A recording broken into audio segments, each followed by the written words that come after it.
সবাইকে আসসালামু আলাইকুম। একটা মজার বিষয় হচ্ছে, দেখেন আমরা অনেক সময় মসজিদে বেরোর পরে দেখবেন যে আশেপাশে কিছু ছোট ছোট দোকান আছে, তবজি বিক্রি করে, এরা হচ্ছে ছোট ছোট আতর বিক্রি করে। তো তাদের কাছে এরকম ছোট্ট সুন্দর সুন্দর বই পাওয়া। তা আমি সবসময় এই বইগুলো কালেক্ট করার চেষ্টা করি। তো মজার বিষয় হচ্ছে, ছোট জিনিস অনেকে মনে করতে পারে কি ছোট জিনিসের মধ্যে কি থাকতে পারে। আপনি চিন্তা করে দেখেন, সূরা ইখলাস বলা হয়েছে যে সূরা ইখলাস যদি কেউ পড়ে তাহলে কোরআন তার 1/3 পড়ার সওয়াব দিবা। সুবহানাল্লাহ। সো ছোট অল্প কথা যারা বলতে পারে এরাই কিন্তু মনে করেন এর ভিতরে আসলে আসল সারাংশটা আছে। তো এখন যে বিষয়টা আমি একটা জিনিস আবিষ্কার করছি আপনাদের সাথে শেয়ার করতে চাই, যে এই বইটা একটু দেখেন। আল্লাহর পবিত্র নাম 99 নাম।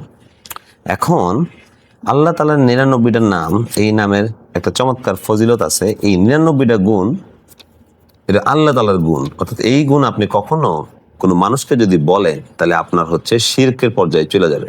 তো ইন্টারেস্টিং হচ্ছে, কোরআনে বিভিন্ন জায়গায় আছে যে অনেক সময় আল্লাহ তাআলা, অনেক সময় কেউ কাউকে কাতাল করলেও হয়তো আল্লাহ তাআলা মাফ করতে পারে, কিন্তু শিরক সে মাফ করবে না। তাহলে এর একটা উদাহরণ দিই কিরকম। যেমন আমরা বললাম যে আস-সামিউ মানে হচ্ছে সর্বশ্রোতা, মানে সবকিছু আল্লাহ তাআলা শুনেন। এখন আমরা অনেক সময় করি কি, বিভিন্ন প্রতিষ্ঠানের প্রধানের কাছে যা বলি, ওরে বাবা আপনি তো সবই জানেন, নাউজুবিল্লাহ। মানে এই দুনিয়াতে এই সর্বশ্রোতা থাকবে একমাত্র মহান পবিত্র আল্লাহ তাআলা। এ বাদে যত মানুষ আছে তারা হচ্ছে কখনোই তার সমান হতে পারবে না, নিচুতে যাবে। এবং যদি আপনি সমকক্ষ করে ফেলেন তাহলে আপনি হয়ে যাবেন হচ্ছে শিরকের অধিকারী। তো আমরা এই শিরকটা চিন্তা করি না। তো এই 99 নামের মধ্যে কিছু নাম আমি আপনাদেরকে যেমন শেয়ার করি। আল বাসিরু মানে হচ্ছে সর্বদর্শী, আর যদি এটা ইয়া বাসিরু হয় তাহলে সেটা হচ্ছে হে সর্বদর্শী। তাহলে সর্বদর্শী মানে সবকিছু যে দেখে। আল হাকামু মানে হচ্ছে আদেশদাতা। ইয়া হাকামু মানে হচ্ছে হে আদেশদাতা। তার মানে এই দুনিয়াতে একমাত্র আদেশ দেওয়ার পালনকারী, আদেশ দিতে পারে একমাত্র মহান আল্লাহ তাআলা। সো আপনি যদি মানুষকে তার সাথে মিলিয়ে ফেলেন এই গুণের সাথে, নাউজুবিল্লাহ, তাহলে সেটা আল্লাহর সাথে কিন্তু মিলানোর সমকক্ষ হয়ে যাবে। এবং সেটাই হচ্ছে আমরা না জেনেও শিরকের শামিল হয়ে যাব। যেমন আস-সবুর মানে ধৈর্যশীল। এই পৃথিবীতে একমাত্র মহান আল্লাহ তাআলা হবে কমপ্লিটলি ধৈর্যশীল।